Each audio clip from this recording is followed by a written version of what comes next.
Exposure therapy. If you have social anxiety, should you try it? Does it work? Well, here's my experience. So, even though living with social anxiety for me was a miserable existence, it still took me years before I decided to do anything about it. Even though it felt safe for me to hide from the world and avoid all human interaction, at the same time, I was left feeling hopeless and empty inside. Simply put, it's no way to live for obvious reasons. Eventually, I realized something has to change. Didn't want to live this way anymore. I would rather go out into public and risk feeling awkward or uncomfortable instead of hiding from the world.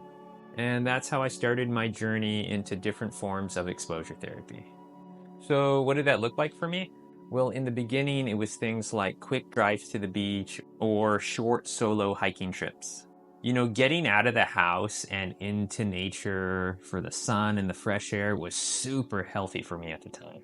And just remember, I was indoors so much under artificial lighting, in front of screens, eating junk food.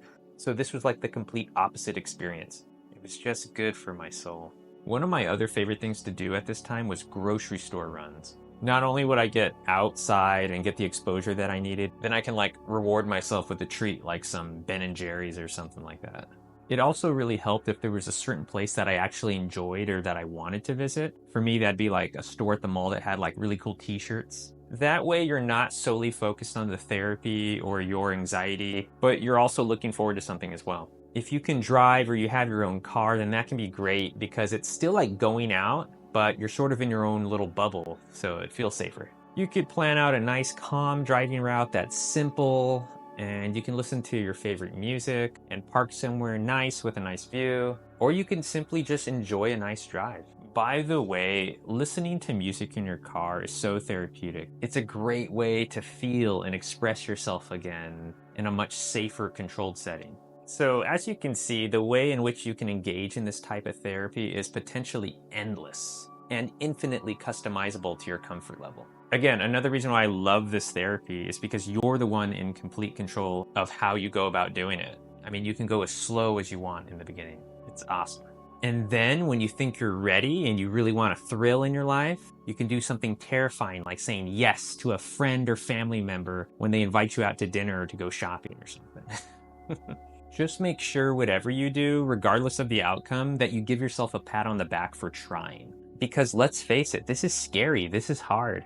And at the end of the day, you're trying to better yourself, so good for you. So did I ever feel uncomfortable while doing exposure therapy?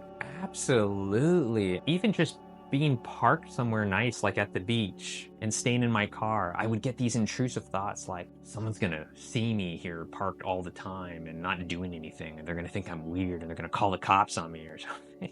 So even in those scenarios, which were pretty much in my control, I would still get anxious thoughts and feelings coming up. So yeah, that's totally normal. But I also had great moments, like this one time when my car died at the beach because I had been listening to music all afternoon. A woman nearby heard me struggling trying to start my car, and she helped me jump my car. And that was so important for me at that point in my life because I wasn't used to any type of human interaction, let alone someone just being kind out of the goodness of their heart. So that was big for me. And that's the beautiful thing about this kind of work. It's not always going to be easy, but you're going to have some beautiful moments along the way, I guarantee it. If you keep putting yourself out there and you keep stepping out of your comfort zone and begin facing your fears, you'll get some beautiful moments that'll be so worth it. I promise. So keep going, guys. As always, thank you for watching. If you like this content, please give it a like, consider subscribing. Take care, guys. You're doing awesome. Peace.